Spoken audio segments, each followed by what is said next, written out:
Okay, I wanted to go over incorporating sources one more time. I felt like we didn't really get a good review of it during the last class, and I know there are presentations during your week's work, but I wanted to give you one more pass by it just to make sure you know what you're doing when you're incorporating sources into your paper. You won't, this might be a review for you, and in that case I apologize if it's tedious, but yeah, I wanted to give it just one more try. So what I've done is I've pretended that I was going to do a research paper, and don't worry about the words research paper. The rules of incorporating sources are all the same, and I should note, and maybe I did during the last live class, that we are using MLA, which stands for Modern Language Association. Those are the rules that we are using to incorporate sources into any paper, not just a research paper. So there is a tab in Word for citing sources and creating a works cited list or a bibliography. And if you use those, just make sure you use the MLA instead of APA or anything else that comes up. Okay, so my premise here is that I'm writing a paper on toys, and I'm wondering whether or not toys create social problems. You know, is it possible? So the first thing I have to do if I'm thinking about that is do a lot of reading. Anytime I want to write about something, I have to read extensively about it so I can write with some authority. And I read things like video games can be addicting. I read about war games that can make children aggressive. I read about dolls' perfection, which can cause self-esteem issues. I read about dolls' clothes that are too revealing, setting up false role models or less than ideal role models for girls. I read about gender stereotyping in dolls. I read about the lack of imagination in Lego toys. And I read about action figures that condition boys to think that they'll be warriors. So there's a couple of things that I really like in there. I like this last one, and I like this one about Lego too. I might like a couple others, but I'm not going to write a huge paper, so I have to be selective about which support I'm going to incorporate. And after I do enough reading, I start to get a feel for my topic, and I'm able to create a thesis. This is my claim, and here's my thesis.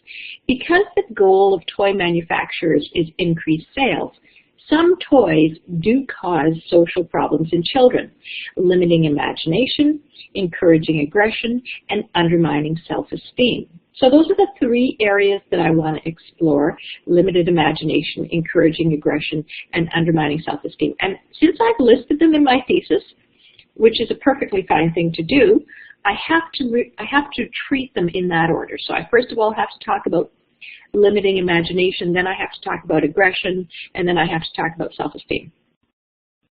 So as I'm thinking about this paper and how I'm going to support my ideas, I find something. And I found an article called Babbel.com. This is the website that I found it at, and this is the organization that produced it. And these are the author. This is the author, Connie Jeske Crane, and she uploaded it on January 6, 2010. So I take all that information down so that I can refer to it in the future and find it again. And here's the part that I really like. So I can copy and paste, or I can just retype it, or I can just read it. This is what, what's her name, Jeske said. In 1998, the Lego Group posted its first ever losses, and then sales dwindled for years. In 2004, the company reported a $374 million loss, but also enacted a drastic turnaround plan.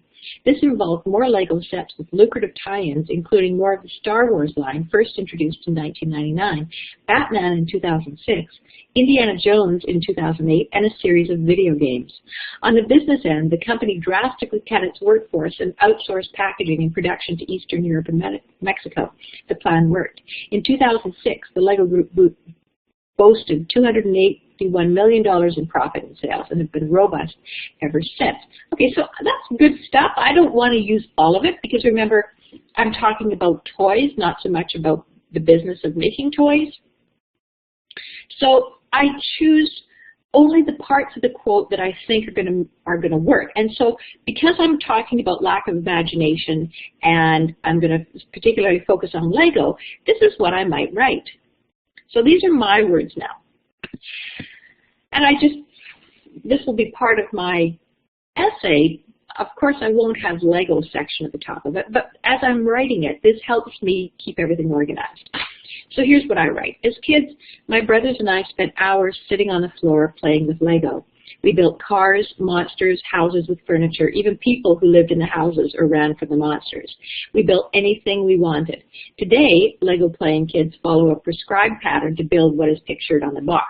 Once the castle or spaceship is put together, the playing is finished until a new set arrives. This pattern following takes away an important opportunity for children to create something entirely unique using their own imaginations. What happened to good old-fashioned Lego? Marketers got a hold of it.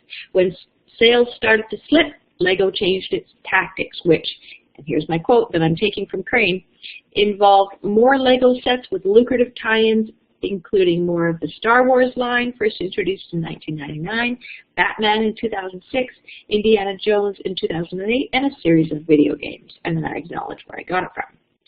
This shift has, and I continue to talk in my own words about what I'm trying to say about a limited imagination. So you'll notice I didn't take the entire quote. The entire quote really didn't work.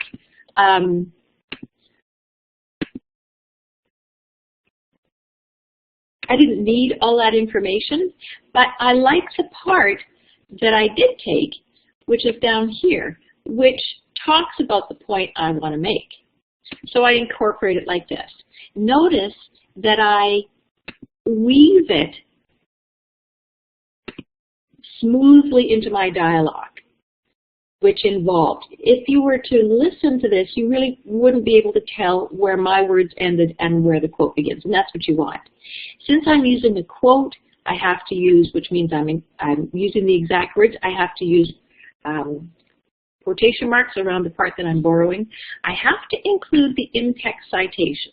I have to tell the name of the author that wrote it. And since I found this online, remember,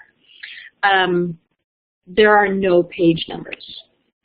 So normally if it was a print source, I would put a page number just there, but I don't have page numbers for online materials, so I don't need it.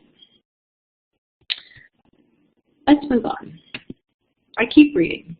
And I find some information by Judith Owen Blakemore and Renee E. Centers on the characteristics of boys and girls' toys. I found it at this website, produced by this organization, this volume, and this is when it was uploaded. So what does it tell me? Here's exactly what it said. And actually there was a page number online, so I can use that page number. And here's what it says. This is the quote that I found on the internet. The boxes that contain the toys also differ.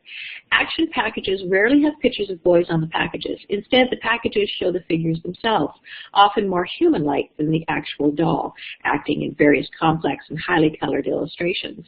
Language on the packages includes terms such as kill and destroy. The packages for girls' dolls use pastel colors and show real girls playing with, holding, grooming, or gazing at the dolls. We can see here a contrast between an emphasis on violence and aggression in toys for boys and an emphasis on appearance, grooming, clothing, and hairstyles in toys for girls.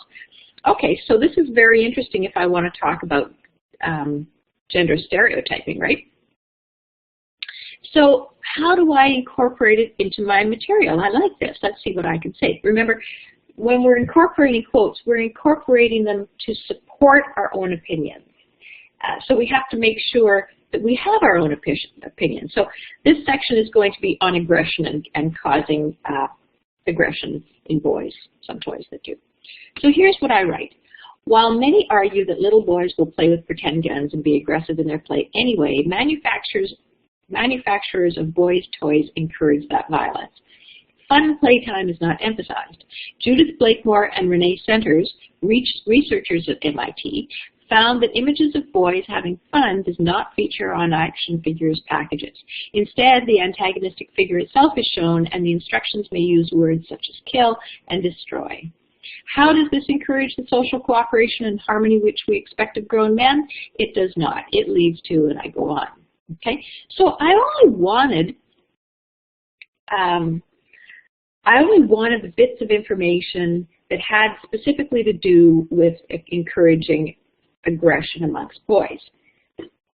I introduced the authors, and because I note that they're researchers at MIT, it adds a little credence to what follows, because technically, well, always researchers at MIT are pretty smart. So whatever they're writing should probably be pretty credible. I paraphrase the idea of the differences or the idea of what's on the boys' toys packages. But I quote the part of the quote that's really interesting and dramatic, words such as kill and destroy. Remember, when we saw that, there they are, kill and destroy. So I like those words. The rest of this is kind of just paraphrased. I've used my own words as much as possible. You'll notice, though, that these have two quotes around them, double quotes. But when I incorporate them into a quote, like I've done, I change any quotation within a quotation to single quotation marks, which means when I end it with that, there's a single and then a double right beside it. Here I have the page number of where I got it, because I had that, remember, from the internet. I had page numbers, which is kind of odd. I don't have to mention the author's name in the in-text citation because I've already mentioned them here. And please note that the period goes after the in-text citation.